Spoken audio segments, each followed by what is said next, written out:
बिस्मिल्लाहिर्रहमानिर्रहीम dear students, ये video बहुत ज़्यादा इम्पोर्टेंट है क्योंकि इसमें हम UT Peshawar non engineering program से रिलेटेड अहम बातें डिस्कस करेंगे। आप लोग जानते हैं कि यूटी पेशावर ने फर्स्ट ओपन मेरिट लिस्ट और first self finance merit list upload कर दिया है। अक्सर स्टूडेंट्स लास्ट स्कोर के बारे में जानना चाहते हैं। मैं आप लोगों को ये बता दूं कि इंशाल्लाह कल लास्ट स्कोर मैं आप लोगों के साथ शेयर कर दूंगा। इंटरव्यू डेट्स अपने साथ नोट कर लें।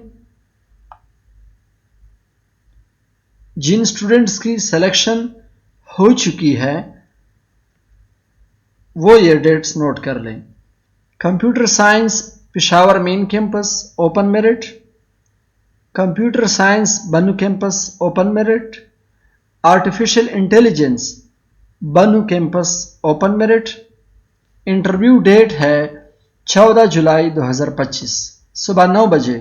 आप लोग यूटी पेशावर मेन कैंपस पहुंच जाएं। अपने साथ फीस और डॉक्यूमेंट्स दोनों ले जाएं, ठीक है।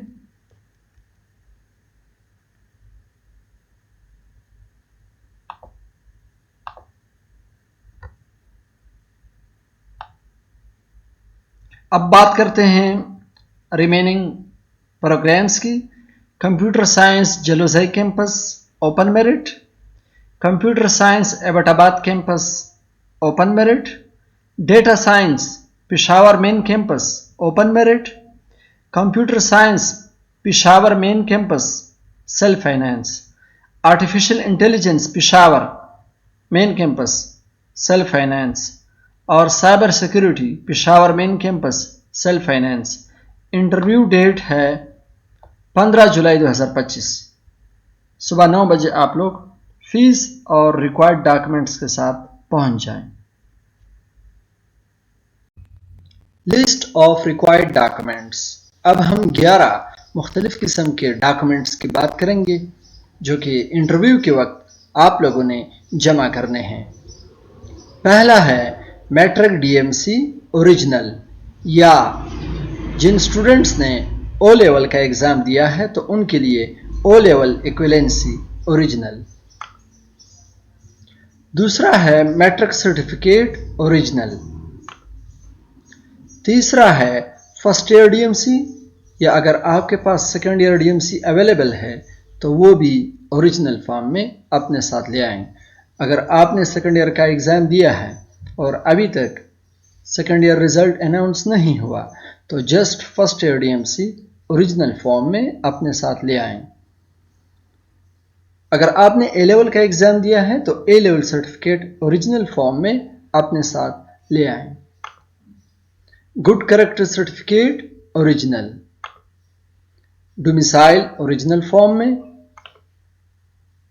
Migration certificate from board to university. Previous video में मैंने आप लोगों से कहा था कि माइग्रेशन सर्टिफिकेट आप लोगों को बोर्ड से मिलेगा। आप लोग बोर्ड चले जाएं, उनसे कह दें कि हमने यूनिवर्सिटी में दाखिला लेना है, हमें माइग्रेशन सर्टिफिकेट दे दिया जाए, तो वो माइग्रेशन सर्टिफिकेट रेडी करके आपके हवाले कर देंगे। सातवां है सिनआईसी फोटोकॉपी। लेकिन अगर अभी तक आपने शनाख्त कार्ड नहीं बनाया और आपके पास फार्म बे है तो फार्म बे की फोटोकॉपी। आठवां है 4 रिसेंट पिक्चर्स, 9, 10 और 11। ये तीनों बहुत ज़्यादा इंपॉर्टेंट हैं।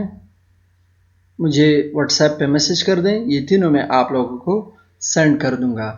लेकिन आप लोग गौर से सुने, इन तीनों को आप लोगों ने किस तरह फिल करना है ये बहुत ज़्यादा इंपॉर्टेंट है। तो इसी वीडियो में मैं आप लोगों को बताऊंगा कि आप लोगों ने मेडिकल फिटनेस सर्टिफिकेट को किस तरह फिल करना है और किस से साइन करवाना है। इनकम सर्टिफिकेट ऑफ पेरेंट्स और अंडरटेकिंग बाय द कैंडिडेट, ये तीनों हासिल करने के लिए मुझे व्हाट्सएप पे मैसेज कर दें। और अभी चलते हैं इन तीनों को फिल करने का तरीका सीखते हैं। मेडिकल फिटनेस सर्टिफिकेट आप लोग देख सकते हैं। यहाँ पर आप लोग अपना नाम लिख दें। यहाँ पर फादर नेम, अगर आप मेडिकली फिट हैं तो यहाँ पर आप लोग नन लिख दें, NONE। यहाँ पर आप अपना दस्तखत कर दें, डेट लिख दें, और ये जो 2 खाली जगह हैं इसको फिल करना डॉक्टर का काम है। नेक्स्ट डॉक्यूमेंट है इनकम सर्टिफिकेट। याद रहे, इनकम सर्टिफिकेट को वो बंदा फिल करेगा जो कमाने वाला हो, यानी आपके फादर या मदर या गार्डियन। सपोज आपके ख़ानदान में आपके फादर कमाते हैं तो आप यहाँ पे फादर नेम लिखोगे, अपना नाम लिखोगे, और यहाँ पे एनुअल सैलरी, मतलब सपोज आपके फादर की मंथली सैलरी यानी माहाना तनख्वाह 50,000 रुपये है, तो एनुअल सैलरी कितनी बनती है? 6 लाख। आपके फादर का स्केल क्या है, मतलब 15 स्केल, 16 स्केल, 17 स्केल वगैरह। इस जॉब के अलावा आपके फादर कोई दूसरा जॉब करते हैं? अगर करते हैं तो उस जॉब से सालाना कितना कमाते हैं वो आप यहां पे लिख दें। इन दोनों जॉब्स की इनकम को सम करके यहां पे लिख दें। एम्प्लॉयर का मतलब है आपके वालिद जहां पे काम करते हैं उस इदारे का नाम बता दें। सपोज आपके बाप वापडा में जॉब करते हैं तो यहां पे आप लोगों ने वापडा लिखना है। पॉइंट नंबर 2, आपकी ज़री ज़मीन कितनी है? एग्रीकल्चरल लैंड, ज़री ज़मीन एकड़्स में बता दो। याद रहे, 1 एकड़ में 8 कनाल होते हैं, यानी 160 मरला। इस एग्रीकल्चरल लैंड की लोकेशन बता दो, कौन से विलेज में है, तहसील कौन सा है और डिस्ट्रिक्ट कौन सा है। और ये भी बता दो कि इस ज़री ज़मीन से सालाना कितनी इनकम आती है। पॉइंट नंबर 2 में आपने एग्रीकल्चरल लैंड के बारे में बताया। पॉइंट नंबर 3 में आपने बिजनेस इनकम के बारे में बताना है। आप जो कारोबार करते हैं उसका नाम यहां पे लिख दें और यह बता दें कि इस कारोबार में आपके साथ कोई पार्टनर है या नहीं। अगर इस कारोबार में आपके साथ कोई पार्टनर ना हो, इस कारोबार को चलाने वाले अकेले आप हैं, तो आपने खाली जगह में प्रोप्राइटरशिप लिखना है यहां पे। लेकिन अगर इस कारोबार में आपके साथ कोई पार्टनर है तो आपने पार्टनरशिप यहां पे लिखना है।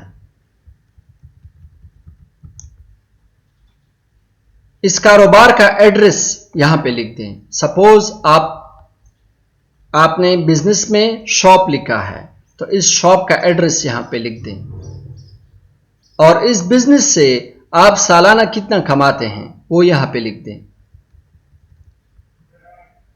पॉइंट नंबर 1, पॉइंट नंबर 2 और पॉइंट नंबर 3, इन तीनों इनकम्स को मिलाकर जो इनकम बनती है वो आप यहां पे लिख दें। आपके फादर यहां पे साइन करेंगे। आपका इनकम सर्टिफिकेट कंप्लीट हो गया। अब इस इनकम सर्टिफिकेट को चेयरमैन यूनियन काउंसिल से साइन करवा दें या आपके वालिद जिस इदारे में काम करते हैं वहां से साइन करवा दें। आखिरी डॉक्यूमेंट है अंडरटेकिंग, हल्फनामा। इसमें यूनिवर्सिटी के रूल्स रेगुलेशन लिखे हुए हैं। आपने हल्फ देना है कि मैं इन रूल्स रेगुलेशन की पाबंदी करूंगा, मैं इन यूनिवर्सिटी रूल्स रेगुलेशन को नहीं तोड़ूंगा। आप लोगों ने इस अंडरटेकिंग को प्रिंट करके फिल नहीं करना। आप लोग क्या करोगे मैं समझाता हूं। आप लोग सबसे पहले इस अंडरटेकिंग को प्रिंट करके स्टाफ नवीस के पास चले जाएं। अपने इलाके में देख लें, स्टाफ नवीस के पास चले जाएं और उससे कह दें कि मुझे ये अंडरटेकिंग 100 रुपए के स्टाम्प पेपर पे चाहिए। मैं आपको एक सैंपल दिखाता हूं। ये 200 रुपए का स्टाम्प पेपर है। बिल्कुल इसी तरह 100 रुपए का स्टाम्प पेपर भी होता है। आप स्टाफ नवीस से कह दो कि मुझे ये अंडरटेकिंग 100 रुपए के स्टाम्प पेपर पे दे दो।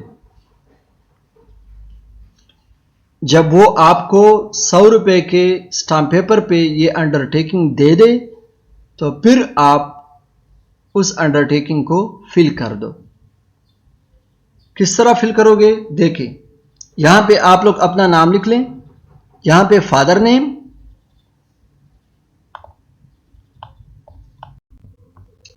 यहां पे आप अपना साइन कर दें, अपना नेम लिख दें, फादर नेम, और जिस डिपार्टमेंट में आपको एडमिशन मिल चुका है उसका नाम लिख दें। यहां पे फादर सिग्नेचर और डेट लिख दें। अंडरटेकिंग फिल हो चुका। अब इसको आप लोग स्टाफ नवीस के हवाले कर दें और उससे कह दें कि इस पे स्टैंप लगवा दे और इसको साइन कर दे। स्टैंप और साइन करने के बाद ये स्टैंप पेपर